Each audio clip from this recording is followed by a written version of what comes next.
Welcome back. We're continuing our conversation. We left off at a pretty interesting point. We left off where Luke was telling us that he had this water business.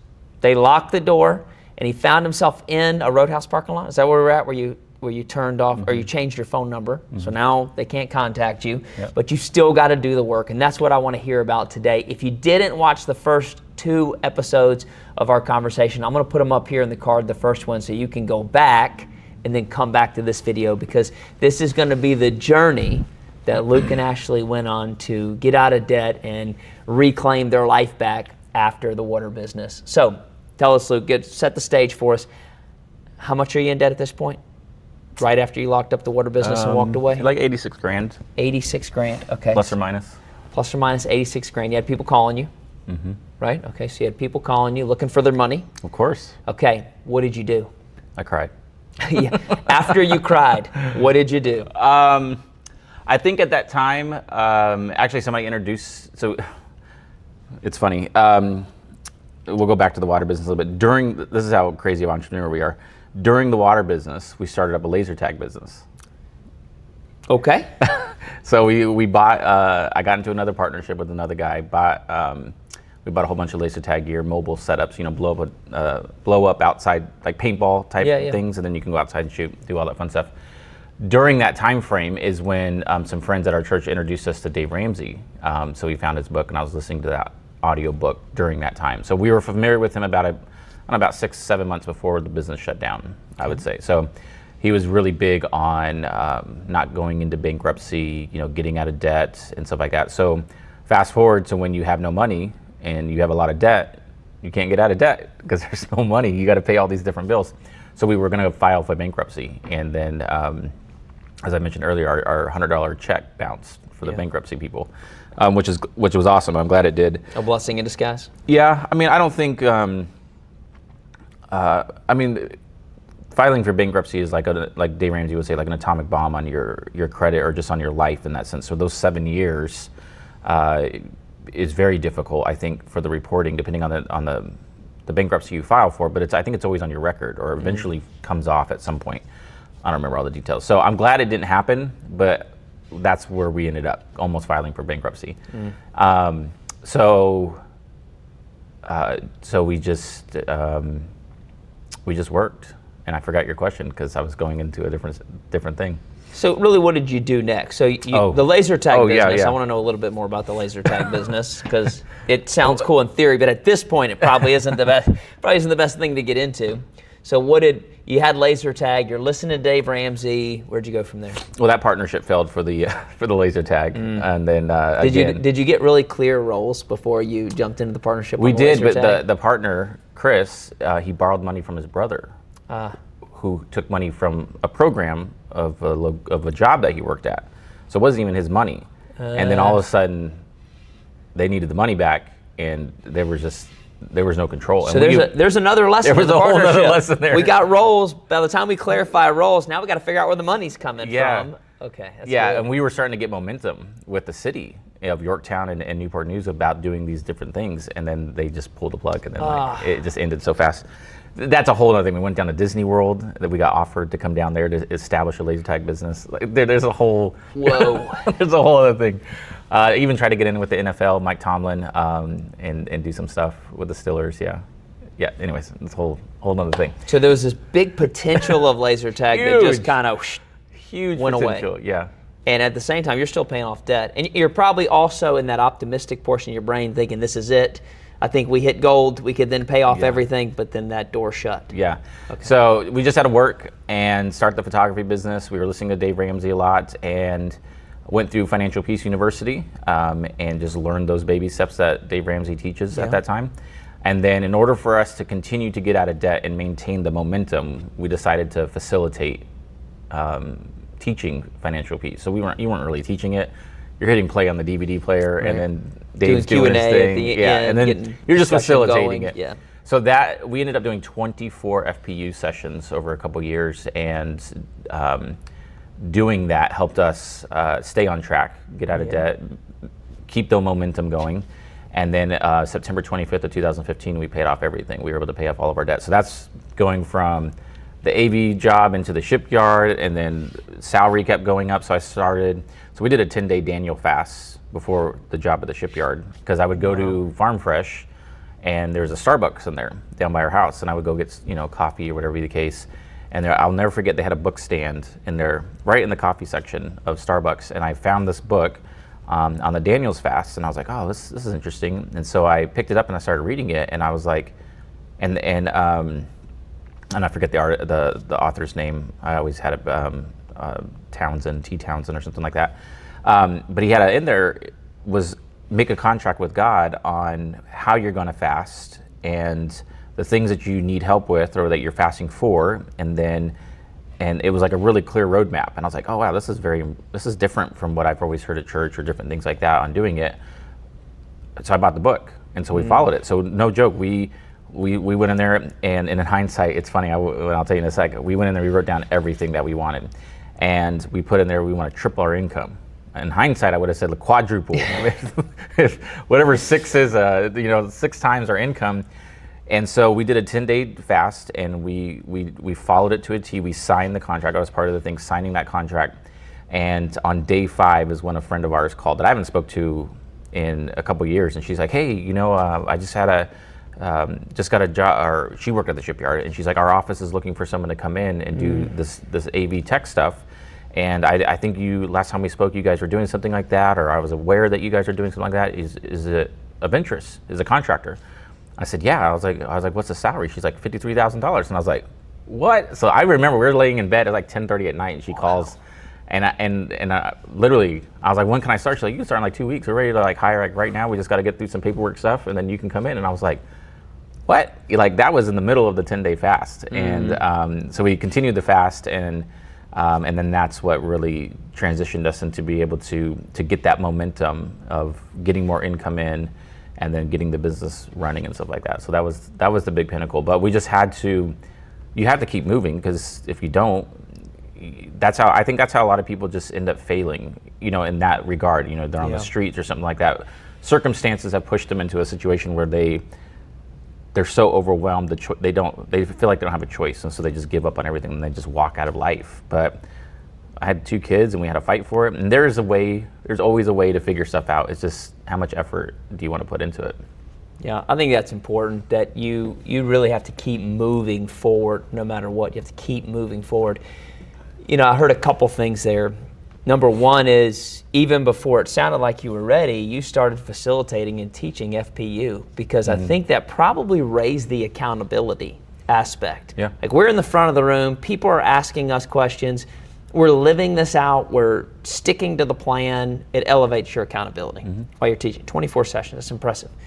You're also every year you get a nice little thing from Dave Ramsey, like Christmas box, thanks for recording. It was so cool. And that increases your buy-in, Yeah. right? Increases your buy-in. So you're following a program financially, right? It kind of takes the thinking out of it. What is he telling me to do? Here's the baby steps. I'm going to go do it. Love it. If you are in any kind of debt right now, I totally recommend Financial Peace University. I think it is a really great approach. Then the second thing you did that I heard is you followed a spiritual plan. You said, we are going to fast. We are going to lean into this. And the Daniel fast traditionally is fruits, vegetables, and water, right? And this book obviously was a roadmap placed right there for you to pick up and for you and actually start working through. So you have a financial plan and a spiritual plan, and then right when the preparation on those two and the execution of those two met on day 5 of that fast, you get an opportunity. The opportunity you needed. Oh, yeah. Okay, and now take me through a couple of those lessons, because then the journey continued. What are a couple things you guys did, maybe celebrated, habits? What changed that helped you move from in debt to out of debt?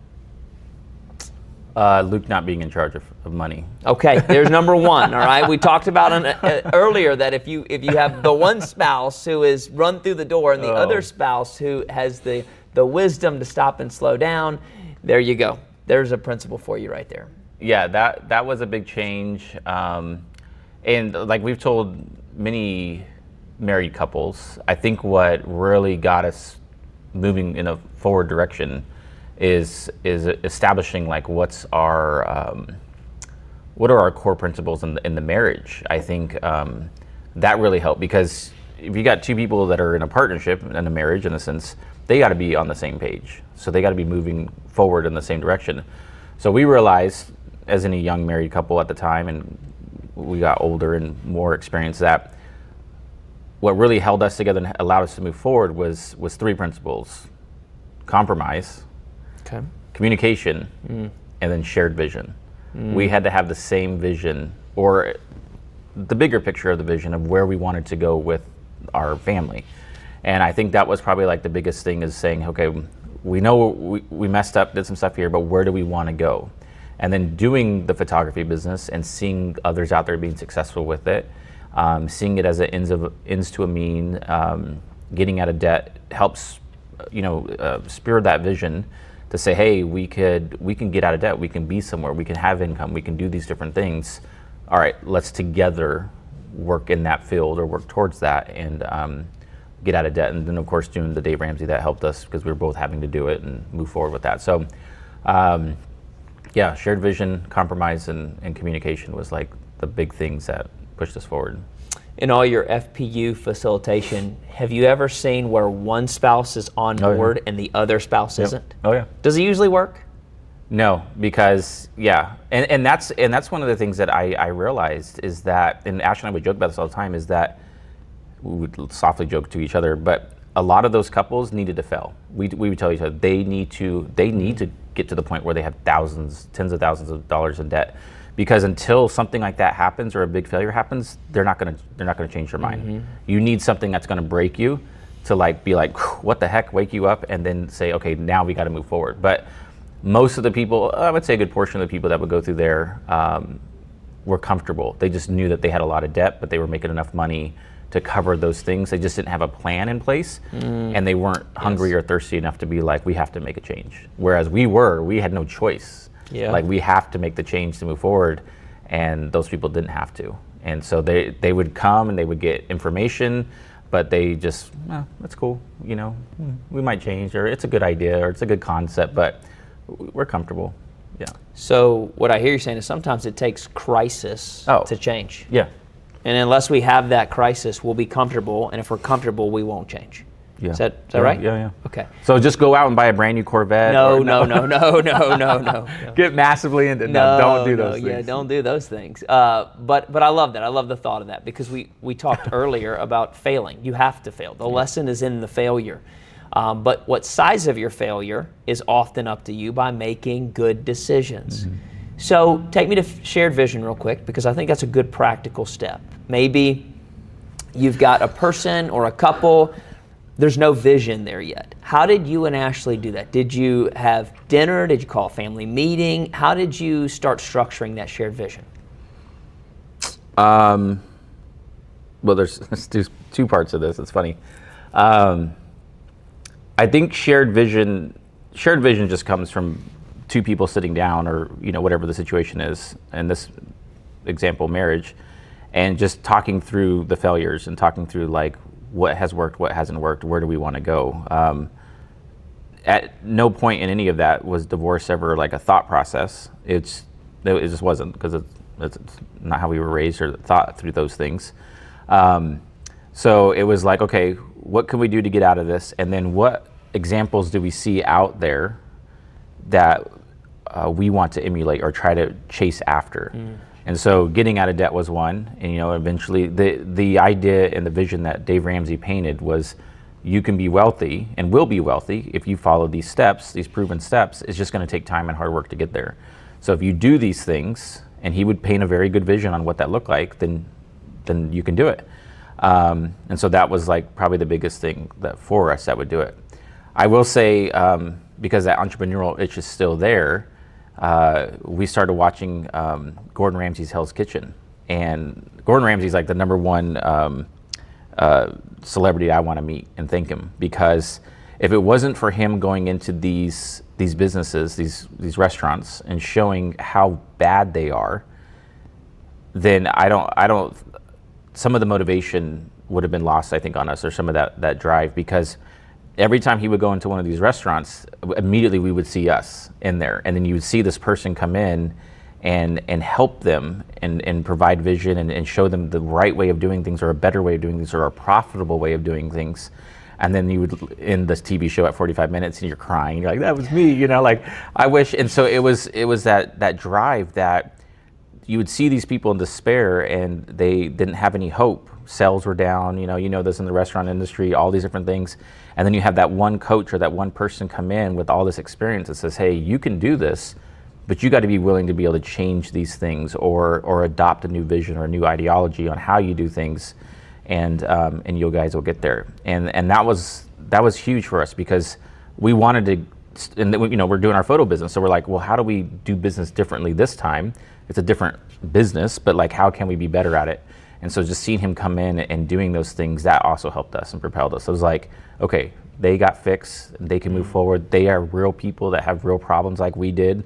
They're failing, they're massively in debt, not as bad as we were, or they might be worse than we are, different things like that, and they can turn it around, so can we. And it was just watching, I'll never forget the very first season in episode 1. It was in like New York City, and it was like this Indian restaurant and roaches everywhere. It was disgusting, but he went in and changed things around, and I was like, wow, we got to change things around. We got to adopt new ideas and principles and stuff. Well, you're in luck, because Gordon Ramsay usually watches this does he? channel. Okay. So yeah, you can look right up. there. You can look right in there. And no, I'm just kidding. Maybe one day. Maybe somebody knows him watching. Right. Let's pretend he does. Look in there. Tell him what you would. What would you say to Gordon Ramsay? I have no idea right now. Just thanks. Thanks for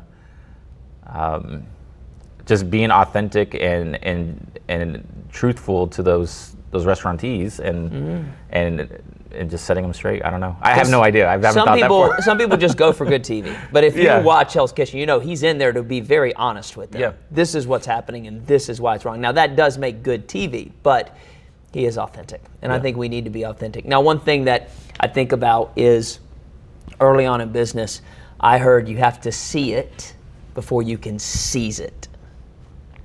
You were seeing that in others. You were seeing that shared vision in, they have what we want. Let's figure out a way to get there. Mm-hmm. Because if you can't see it, it's very hard to go after it.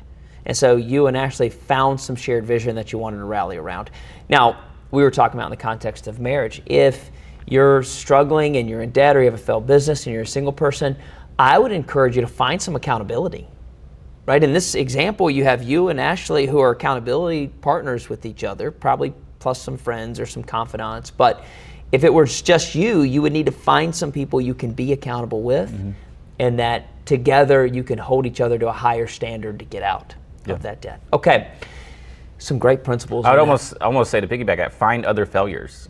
Yep, yeah. that are winners now, because there's nothing greater than rubbing shoulders with other failures and hear how they've learned their lessons, and share that, because it's like a little personal club. It's like, oh, you failed too? Like, how bad did you fail? Like, oh, great, awesome. Like, then there's a common core there.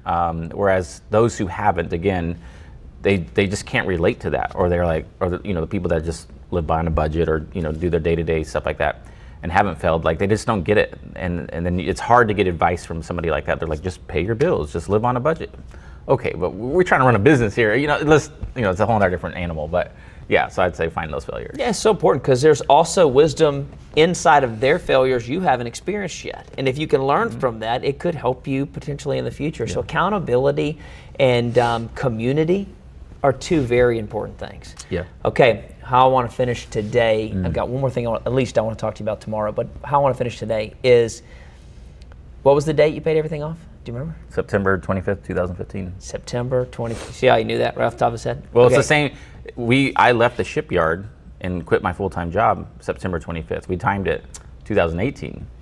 Oh, okay. Yeah. Okay, so you timed it. Okay, so that date is sticking for a reason there. That date, September 25th, you pay everything off. What's the feeling you guys had? I don't remember. Probably joy. It was that good. I mean, we had a whole list, that snowball list. I mean, it's funny, because you listen to the Dave Ramsey show, and you have these people that's another thing. That was another part of the vision, doing the Dave Ramsey, is you have people call in and they do their debt-free scream on his show. And so people that come in and they're like, we paid off $250,000, and that was our goal. Our goal was to go to Tennessee and get on the show and do that. We just, at that time, we didn't have a lot of money to be able to do it. We should do it again now, but it's been so long that I'm like, okay, we missed our moment in a sense. But they would get on there and they would share their story, husband and wife team, or husband and wives, or single people, whatever it is, families. And he would interview them real quick, and then at the end they would do this big scream like, I'm debt free, and then every single time there's tears coming down your eyes, because you're like, you feel the joy that those people have and know that yours is coming up. Like you're so close. So you're a couple months away, or you're a year away from that, or you're $25,000 away from it, whatever it is. And that vision of seeing other people succeed was like a massive driving factor for us. Yeah. It was funny. Dave Ramsey had this thing as you're going through FPU, and I wish they still had it, but they stopped doing it. But it was like the world, I guess, like the globe, and you would start over here in your little vehicle, and you would go through the different baby steps. But on the other side of the horizon, the globe, you see these fireworks going off, and eventually, once you get out of debt and you reach that side, you're going to hit those fireworks and like be at this moment. I never made it. It's a big, huge thing. We never made it to the fireworks before they changed their software. Oh, so man. Every time I think about it, I'm like, I never got to the other side to see what happens over there. So it's always in the back of my mind. But I think that's one of the beautiful parts about community. We talked about accountability within the marriage and maybe with the friend group if you're not married, but you were also in a bigger community, the Financial Peace University community, and facilitating that with real people in a room, conversating, plugging into the software. And that community built expectation for when you get there. Yeah. And I think we all think it's going to be this magnificent, mega moment when we pay the last thing and we ring the bell and we're debt free and we're done. But that's just a part of the journey, because that's only the setup for what comes next, right? You guys getting out of debt sets you up for a new season. Now you start learning photography and videography and this new skill set, which has led you guys down some pretty amazing journeys. If you want to see more of their journeys, you can go to their Instagram. They have the best journeys out there. And so in our next and final episode, I just want to talk a little bit about that, a little about the lessons that you're learning in this season of your life. All right, we'll jump into that tomorrow, so make sure you join us. I want you to be encouraged. If right now you are struggling with debt, if right now you feel like this season will not end, take some lessons you learned in this episode and keep moving forward. We'll see you tomorrow.